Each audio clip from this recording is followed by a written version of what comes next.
9 फरवरी को कुशीनगर के हाटा के मदनी मस्जिद पर प्रशासन के द्वारा बुलडोज़र चला दिया गया और मस्जिद के एक हिस्से को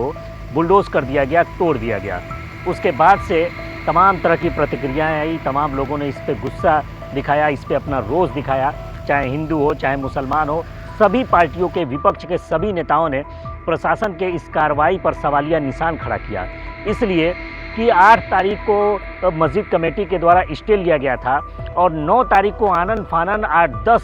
बुलडोज़र लगा करके मस्जिद के एक हिस्से को पूरी तरीके से ध्वस्त कर दिया गया। प्रशासन से तमाम लोगों ने ये पक्ष जानना चाहा कि आखिर किस कारण से मस्जिद को गिराया जा रहा है, लेकिन प्रशासन इसका जवाब देने में पूरी तरीके से सक्षम नहीं था। कोई आदेश नहीं था, कोई कोर्ट का आदेश नहीं था, कोई ध्वस्तीकरण का आदेश नहीं था। नक्शे के अनुरूप न होने के कारण ये बात कह के मस्जिद के एक हिस्से को गिरा दिया गया। फिर उसके बाद से कांग्रेस पार्टी से पूर्व प्रदेश अध्यक्ष अजय कुमार लल्लू पहुंचे, कांग्रेस पार्टी के प्रदेश अध्यक्ष अजय राय जी और तमाम कांग्रेस कमेटी के लोग पहुंचे, तमाम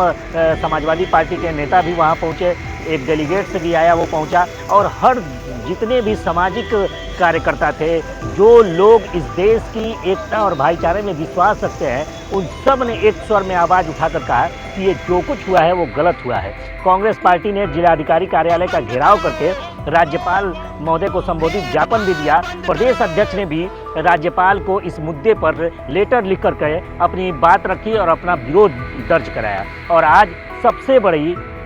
जो खुशी की बात है कि सुप्रीम कोर्ट ने इस पूरे मामले को संज्ञान में लेते हुए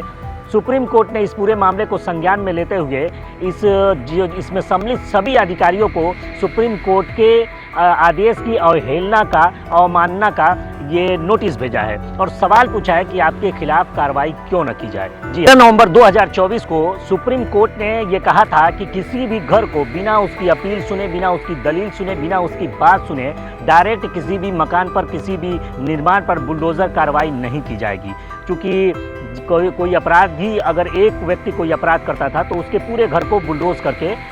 गिरा दिया जाता था सरकार के द्वारा। यानी एक आदमी अगर कोई गलत काम करता था तो उसकी सज़ा पूरे परिवार को दी जाती थी। और एक नया सिस्टम चल गया था कि अपनी नाकामी और अपनी असफलता को अगर छुपाना हो तो कहीं मस्जिद पे बुलडोजर चलवा दीजिए और उस पर वाहवाही लूटने का प्रयास किए। तो ये अलोकतांत्रिक कार्य जो भारत जैसे देश में हो रहा था, उत्तर प्रदेश में हो रहा था, उस पर जनसत्ता की आज की न्यूज़ आई है कि सुप्रीम कोर्ट ने उन सभी संलिप्त अधिकारियों को ये नोटिस भेजा है कि 13 नवंबर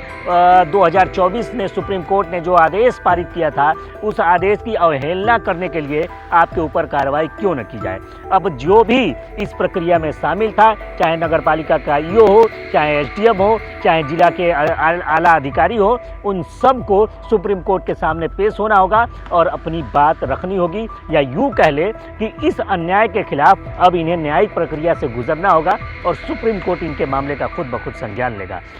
तो यह एक बड़ी जीत हुई है। और साथ ही साथ वो लोग जो सोशल मीडिया पर बैठे हुए हैं और दूसरे जगह बैठे हुए, जो राजनीतिक मामलों को समझते नहीं हैं और ज़्यादा से ज़्यादा कमेंट का बाजी करके वो ज्ञान देना शुरू कर देते हैं कि अब क्यों जा रहे हैं, तब क्यों नहीं गए, ऐसा क्यों नहीं किया, वैसा क्यों नहीं किया, उन्हें भी बात को समझना चाहिए कि जब कोई घटना घटती है तो उस घटना के खिलाफ जब एकजुट होकर हम आवाज़ उठाते हैं तो वो आवाज़ हमारी न्यायिक प्रक्रिया को सुनना होता है। जी हाँ, इस देश में अगर व्यवस्थापिका है तो इस देश में अगर कार्यपालिका गलत तरीके से, मनमौजी तरीके से काम करता है तो उसे कंट्रोल करने के लिए इस देश में न्यायपालिका है और न्यायपालिका इस मामले को अपने संज्ञान में ले चुका है। तो किसी भी अन्याय के खिलाफ अगर कोई आवाज़ उठाता है तो उसका वेलकम करना चाहिए, उसका स्वागत करना चाहिए, उसे क्रिटिसाइज नहीं करना चाहिए। जय हिंद, जय भारत।